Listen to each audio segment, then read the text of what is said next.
as I was said, my name is Chavez. I'm a spoken word artist and I am a storyteller. So for today I thought you're going to hear a lot of information today and you always have to be so quiet and to listen very well. And I thought, okay, to kick this off, it might be easier for us to kind of get rid of some emotions that we have inside of us, because now for the next 8 minutes it's going to be a performance, and during a performance you can express your emotions as much as you want. So this is not easy for everyone. It's been a long week probably, so you have some built up emotions that have to get out. So we're going to do this together just to practice, so we're ready for a bit of performance. So to start us off, I want to hear your best fake laughter, please. Give it to me, Geneva.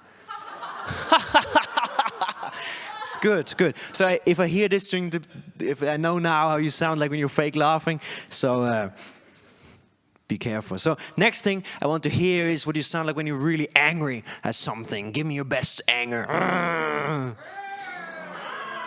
Yes, very good. And now give me your poetic silence.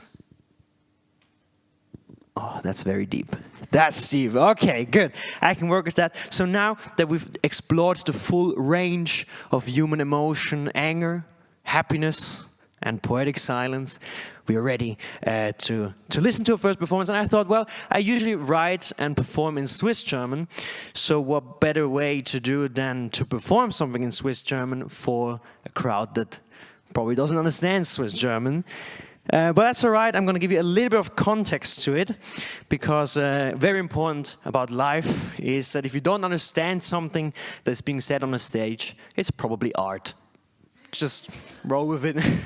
And the other rule is, if you don't understand a poem, feel it. But it's kind of hard sometimes, so I do want to give you the translation. The poem is about a guy who wants to buy Ricola at a store.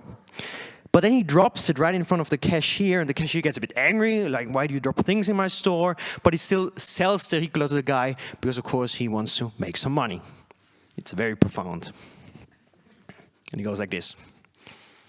Hey, du, Bub da an der Kasse, lass dich schon da Ricola haben, aber lass stehen, weil wo ich die da dann gesehen habe, wie du da Ricola hast fallen lassen, habe ich nicht so gefallen dran gehabt, darum lass stehen und ich lass die Ricola haben.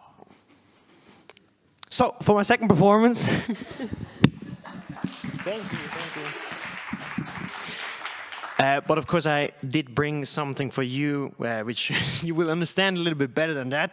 And I thought today's topic is seeds of change. So I read a bit about it. Well, what could you write about seeds of change? And I found this one sentence, the phrase, be the seed. And I always thought, like, this sounds like advice you get from a person that tries to sell you ecstasy at a festival. So I thought, all right, what story can I tell about this? And this is the result of Be the Seed. You are the seed, is what my dad has been telling me, rather strange style to tell your child about birds and bees, and year after year of compellingly telling me that I, little Jeremy, should be the seed.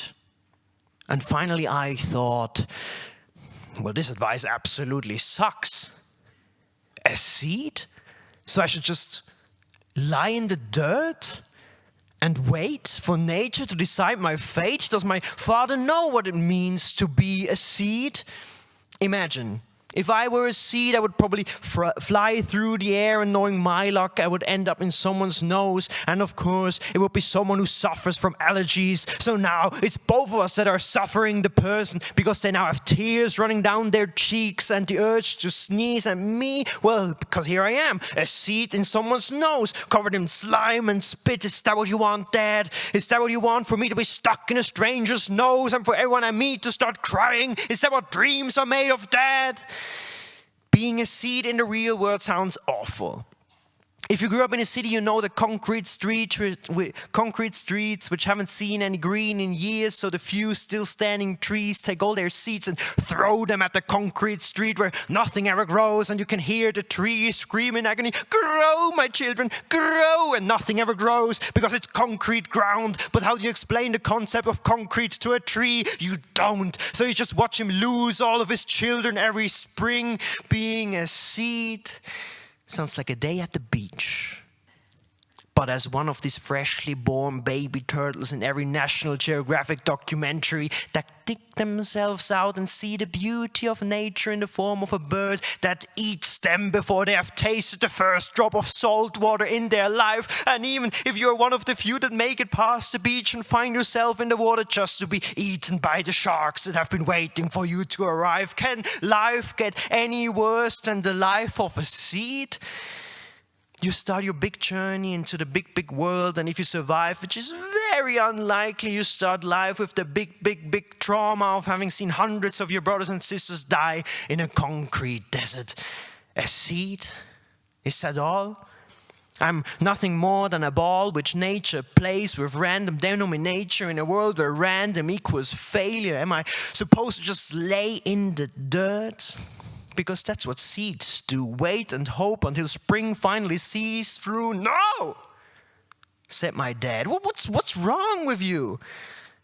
All of this nonsense, this is some tomfoolery I can stand for. I don't mean the aspect of the seed, but rather how it is defined by its environment, by the soil it grows in, the water it's fed by, and the sunlight it absorbs to sprout. A seed is strengthened by its atmosphere. And I think that's beautiful.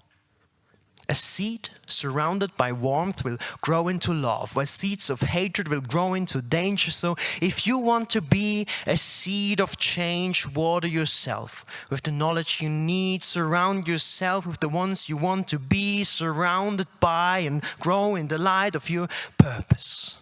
That's the dream. Unless you have hay fever, of course. Then nothing could suck more than being a seed.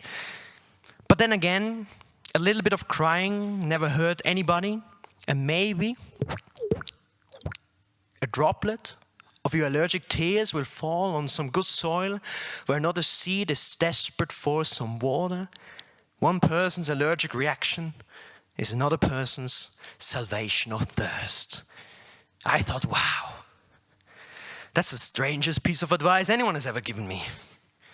But if it helps someone to be the seed of change, and even if it just helps them embrace their allergies a little bit more, then so be it. Be the seed. Just try not to land on a concrete street, because a ground which will not let you put down roots will never allow you to grow. Thank you.